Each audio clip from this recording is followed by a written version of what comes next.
सुअपराह्न बच्चों, मैं आपकी हिंदी की अध्यापिका आशा सैनी आज फिर एक बार आप सभी के समक्ष प्रस्तुत हुई हूँ। बच्चों, आज हम 8वीं कक्षा का हिंदी व्याकरण में पाठ 15 काल वो हम पढ़ेंगे। काल का अर्थ आप सभी को पता है कि समय होता है। तो जिस शब्द से काम करने का बोध होता है उसे हम क्रिया कहते हैं। ऐसा कोई काम नहीं हो सकता जिसका कोई समय ही न हो। तो समय का प्रभाव प्रत्येक वस्तु पर पड़ता है और उसके फलस्वरूप वस्तु का रूप बदलता रहता है।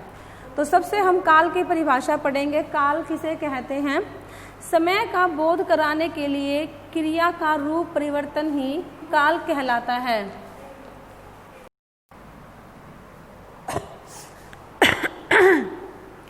काल का कितना गहरा प्रभाव क्रिया के रूप पर पड़ता है तो उसे हम समझ सकते हैं। जैसे कि वह दौड़ा,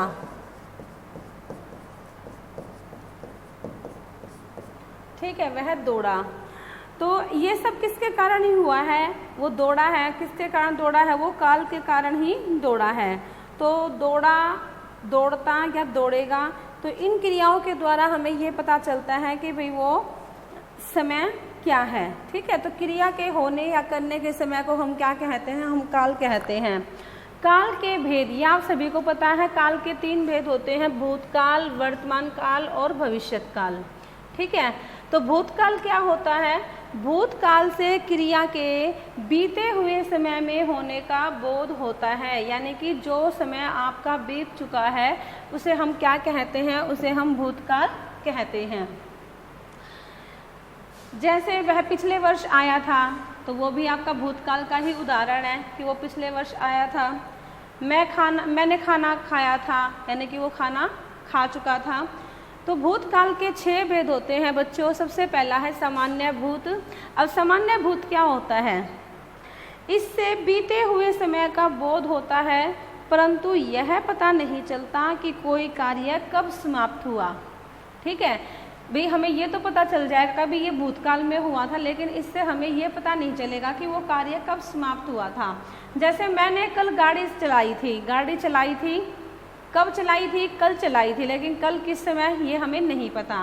जैसे मैं दूसरा उदाहरण लूँ कि प्रदीप अपने मित्र समीर के साथ घूमने गया था। तो प्रदीप गया था अपने मित्र समीर के साथ घूमने, लेकिन कब गया था ये हमें नहीं पता। तो इससे हमें ये तो पता चलता कि भाई जो हमारा कार्य है वो बीते हुए समय में हुआ था। दूसरा क्या है आपका? दूसरा है आसनभूत। आसनभूत, आसन शब्द का अर्थ क्या होता है? निकट। आसन शब्द का अर्थ क्या होता है? निकट या पास में। तो क्रिया के जिस रूप से यह पता चले कि कार्य निकट भूतकाल में कुछ समय पहले ही समाप्त हुआ है, कुछ समय पहले ही, यानी कि पास के समय में ही, तो उसे हम क्या कहते हैं? उसे हम आसन भूतकाल कहते हैं। तो इस प्रकार से यह काल भूत और वर्तमान काल दोनों से ही संबंधित रहता है। जैसे समीर आ गया है, ठीक है, आ गया है समीर, यानी कि वो थोड़ी देर पहले ही आया था। वह अभी गया है, यानी कि वो थोड़ी देर पहले ही गया था, यानी कि हमारी जो क्रिया हुई है वो थोड़ी देर पहले ही हुई है, भूतकाल में ही हुई है। तो उसे हम क्या कहते हैं? उसे हम आसन भूतकाल कहते हैं। अब तीसरा है हमारा पूर्णभूत। पूर्ण का मतलब क्या होता है? पूरा। तो इससे यह बोध होता है कि जो काम है वो भूतकाल में ही समाप्त हो चुका था, यानी कि हमारा जो कार्य था वो पूर्ण हो चुका था। कब पूर्ण हो चुका था? वो भूतकाल में ही पूर्ण हो चुका था, निकट भूतकाल में नहीं, यानी कि अभी थोड़ी देर पहले वो समाप्त नहीं हुआ है, यानी कि वो पहले ही पूरा हो चुका था।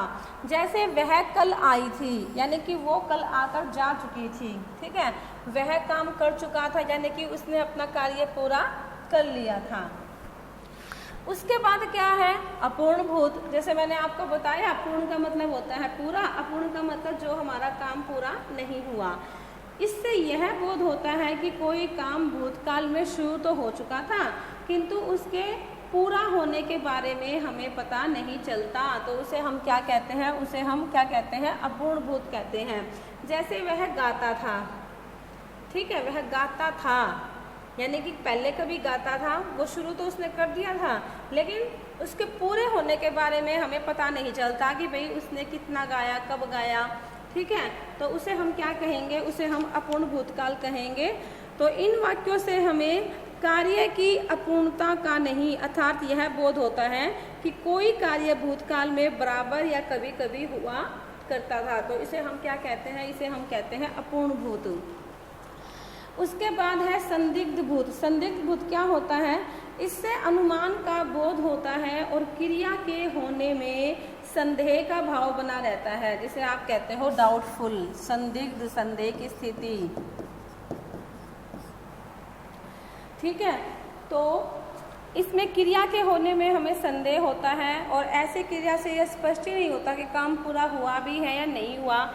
जैसे तुमने देखा होगा, तो उसने देखा होगा यानी कि देख भी सकता है और वो नहीं भी देख सकता, तो इसमें शायद की संभावना इसमें ज़्यादा है, तो उसे हम क्या कहेंगे, उसे हम संदिग्ध भूत कहेंगे। जैसे हम कहें कि शायद वह गया होगा, शायद हमें पक्के तौर पर नहीं पता कि वो गया है या नहीं गया।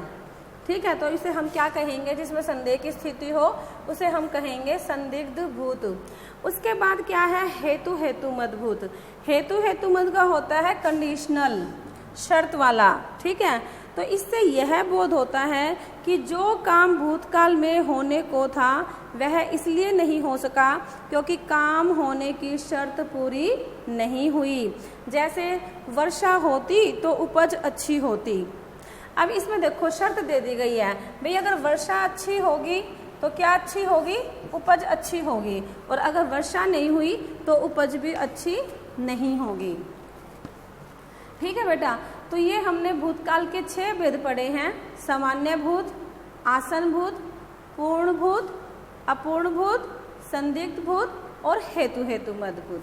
इसके बाद हम चलते हैं वर्तमान काल पर। वर्तमान काल क्या होता है, जैसे ये अब हमारा वर्तमान काल ही चल रहा है, मैं आपको पढ़ा रही हूँ, ये वर्तमान काल ही है। तो क्रिया के जिस रूप से उसके चल रहे समय में होने का बोध होता है उसे हम वर्तमान काल कहते हैं। तो जैसे मैं कहूँ कि मैं पढ़ा रही हूँ, तो ये भी क्या है, या मैं पढ़ रहा हूँ, ये भी आपका वर्तमान काल का ही उदाहरण है।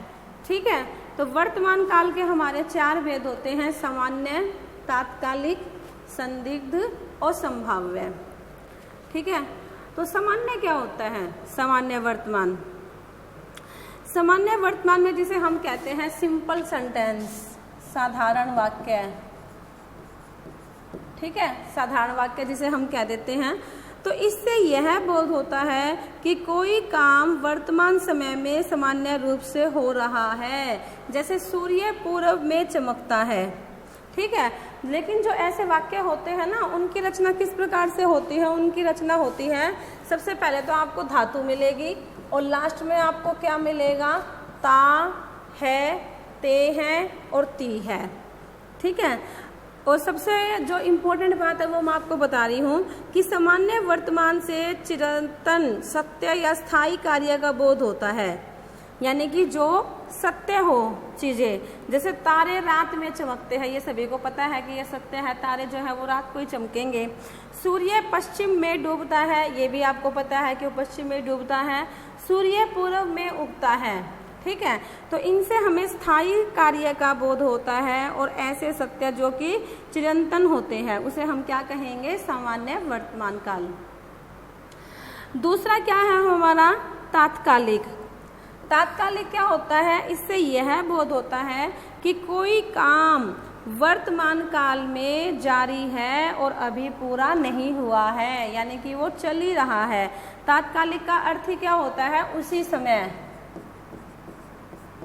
उसी समय, तो उसे हम तात्कालिक कहते हैं। और दूसरा मैं आपको इसका नाम बताती हूँ, तात्कालिक का जो दूसरा अर्थ होता है उसका जो दूसरा नाम है वो है अपूर्ण, अपूर्ण वर्तमान काल। ठीक है, जैसे इकबाल भारत में रहता है, तो रहता है इसका अर्थ क्या है कि जो इकबाल है वो भारतीय है और इसलिए वह सदा भारत में ही रहता है। अगर हम ये कहें कि भाई इकबाल भारत में कुछ दिनों से रह रहा है, कुछ दिनों से रह रहा है क्योंकि वो भारतीय नहीं है, तो काल के प्रभाव से क्रिया के अर्थ में कितना परिवर्तन आता है। तात्कालिक वर्तमान काल से हमें यह भी बोध होता है कि जो काम हो रहा है वह अवश्य ही समाप्त हो जाएगा और यह निश्चित नहीं कि वो काम भविष्य में फिर होगा या नहीं होगा। ठीक है, तो इसे हम क्या कहते हैं, इसे हम कहते हैं तात्कालिक वर्तमान काल। उसके बाद है संदिग्ध वर्तमान काल। संदिग्ध जिसे हम कहते हैं डाउटफुल, और इससे क्रिया के होने में संदेह या शक की संभावना होती है, संदेह का भाव प्रकट होता है। जैसे वह पढ़ता होगा तो अब हमारे लिए ये शक की स्थिति है कि वह पढ़ रहा है या नहीं पढ़ रहा, तो उसे हम क्या कहते हैं, संदिग्ध वर्तमान काल। उसके बाद है संभाव्य वर्तमान काल। संभाव्य वर्तमान काल क्या होता है, संभाव्य होता है कि भाई इससे वर्तमान काल में काम के होने की संभावना का भाव प्रकट किया जाता है, यानी कि संभावना है, संभावना। ठीक है, जैसे वह आया हो तो उसे मेरा पत्र दे देना, यानी कि अगर वो आया हो तो संभावना है, वो आ भी सकता है और नहीं भी आ सकता, तो इसमें संभावना दर्शाई जाएगी। तो इसे हम क्या कहेंगे, इसे हम कहेंगे संभाव्य वर्तमान काल। उसके बाद हमारा क्या आता है बेटा, उसके बाद हमारा आता है भविष्यत काल। ठीक है, हाँ, लेकिन आपको उससे पहले एक बात का ध्यान रखना है कि संदिग्ध भूत जो होता है ना, संदिग्ध भूत, उसमें क्रिया के बाद होगा आता है, होगा, जबकि संभाव्य वर्तमान में क्या आएगा, हो। ये ध्यान रखना, जो संभाव्य वर्तमान है इसमें आपका आएगा हो, और जो संदिग्ध होगा उसमें क्या आएगा, होगा। ये आपको बातें ध्यान रखनी है, जिससे आप पहचान भी सकते हो कि भाई ये संदिग्ध है या संभाव्य है। उसके बाद है हमारा तीसरा भेद भविष्यत काल। भविष्यत काल क्या होता है कि भविष्य में आने वाले समय का बोध होता है, यानी कि जो समय आएगा उसे हम क्या कहते हैं, उसे हम भविष्यत काल कहते हैं। और इसका चिन्ह क्या होता है ये आपको पता ही है, गा, गे और गी। ठीक है, ये इसके चिन्ह होते हैं। और भविष्यत काल के 4 भेद होते हैं, वो कौन कौन से हैं। पहला है आपका सामान्य भविष्यत काल। ठीक है, और सामान्य भविष्यत काल में क्या होता है, इससे यह बोध होता है कि कोई काम आने वाले समय में सामान्य रूप से होगा। वैसे तो भविष्य जो होता है वो अनिश्चित होता है, पर इस काल की क्रिया में निश्चितता की मात्रा अधिक रहती है। जैसे कि मैं जाऊंगा, तो ये पक्का है कि वो जाएगा, वह लिखेगा, डेफिनेटली वो लिखेगा, वह खेलेगा। ठीक है, तो जिससे हम कहते हैं ना इंग्लिश में फ्यूचर इंडेफिनेट टेंस, यानी कि कोई काम आने वाले समय में सामान्य रूप से होगा, तो उसे हम क्या कहते हैं, उसे हम सामान्य भविष्यत काल कहते हैं। दूसरा है हमारा बेटा अपूर्ण भविष्य काल, जिसे आप इंग्लिश में कह सकते हो प्रेजेंट फ्यूचर कॉन्टिन्यूअस टेंस। ठीक है, क्या कहोगे उसे आप, प्रेजेंट फ्यूचर कॉन्टिन्यूअस टेंस। जैसे इससे यह बोध होता है,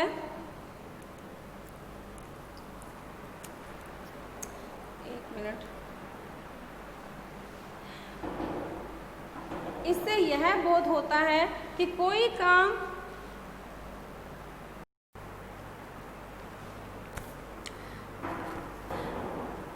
अपूर्ण भविष्यकाल। अपूर्ण भविष्यकाल क्या होता है, भविष्यत काल, इससे यह बोध होता है कि कोई काम भविष्यत काल में जारी रहेगा, जारी रहेगा, वो पूरा नहीं होगा लेकिन वो होता रहेगा। जैसे वह पढ़ता रहेगा, तो उसने पढ़ने का जो कार्य है वो पूरा नहीं किया है, बल्कि वो उसका आगे भी चलता रहेगा, जारी रहेगा। संसार चलता रहेगा, ये भी आपका अपूर्ण भविष्यकाल का ही उदाहरण है। ठीक है, उसके बाद है संभाव्य। संभाव्य क्या होता है, इससे भविष्य में काम होने की संभावना या इच्छा की पूर्ति की संभावना का बोध होता है, मतलब काम होने की संभावना होती है इसमें। काम होने की संभावना। ठीक है, और जैसे हो सकता है वह कल आए, यानी कि संभावना है वो आ भी सकता है और वो नहीं भी आ सकता। और इस काल की जो रचना है वो किस प्रकार से होती है, इसमें आपको मिलेगा धातु और ऊ, ओ, ए,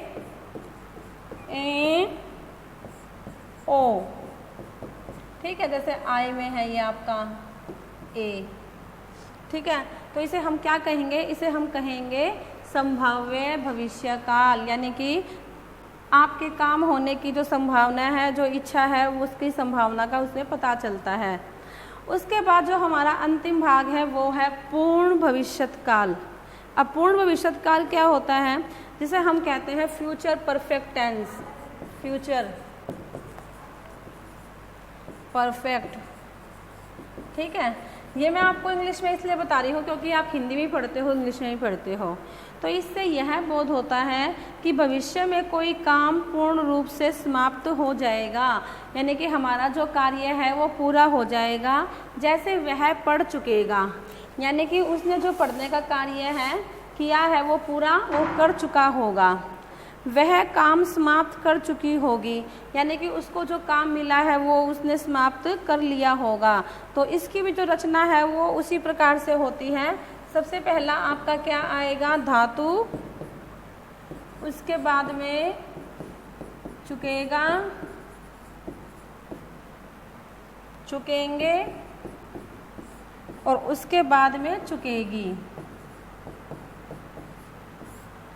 ठीक है बेटा, अब तक आपने 6th-7th क्लास में सिर्फ इनके वो पढ़े हैं आपने कि भाई वो वर्तमान काल, भूतकाल, भविष्यकाल, लेकिन अब आप 8th क्लास में हो गए हो तो आपको इनके भेद आगे पता होने चाहिए कि भविष्यकाल के 6 भेद होते हैं, वर्तमान काल के कितने भेद होते हैं बताओ। वर्तमान काल के 4 भेद होते हैं, सामान्य, तात्कालिक, संदिग्ध और संभाव्य। और उसके बाद जो हमारा है ये भविष्यकाल, तो भविष्यकाल के भी 4 भेद होते हैं। पहला है जैसे हमारा सामान्य भविष्यकाल, दूसरा है अपूर्ण भविष्यकाल, तीसरा है सामान्य भविष्यकाल और चौथा है हमारा पूर्ण भविष्यकाल। तो ये मैंने आपको समय का जो पाठ था ये मैंने आपको समझाया है। और अगर फिर भी कहीं पे आपको कोई दिक्कत होती है तो आप मुझसे पूछ सकते हो, पता कर सकते हो। ठीक है, तो मैं उम्मीद करती हूँ कि आपको यह पाठ अच्छी तरह समझ में आ गया होगा बेटा। धन्यवाद।